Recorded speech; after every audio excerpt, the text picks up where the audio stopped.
আমি এক কথার মানুষ, আমি এই বাড়ির জামাই, কারণ সেটা চেয়ে চেয়ে সম্মানিত পারবো না। আমি আর পাচ্ছি নি, এমনিতে বিবাড়ি কাজলি খেঁচা বাঁচা, তার উপর জামাইও পেয়েছি। ও গো শোনো না, তুমি আর রাগ করে থাকো না।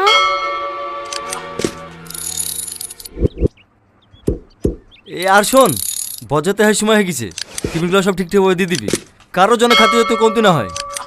হ্যাঁ হ্যাঁ ঠিক আছে চাচা, ও আলি তোমাকে টেনশন করতে হবে না। ও গো, এই দেখো তোমার জামাইকে সামলাও গা। কেন আবার কি হলো? জানো না নাকি তোমার জামাই কেমন? এমন ঢেউ বাদলে জামাই পেয়েছি, খুশি কথা রাগ করে বসে থাকবে। আমি আর পাচ্ছি নি, এমন ছোট লোকের সাথে মেয়ের বিয়ে দিছো না, আমার হাড় মাংস জলে পড়ে ছাই হয়ে গেল। কেন এখন আবার কিলি ঝামেলা পাকালো? একটু টিবলে পানি দেওয়া হয়েছে বলে বাবু ফলে পালিশ। বাবু টিবলে পানি খাওয়াবে না, বাবু কিনা পানি খাবে। বাড়িতে তো কষ্ট পানিও জোটে না। মায়া চুপ করো। কি চুপ করবে? মেয়ের ঘর তো, তার লেগে কিছু বলতে পারিনি।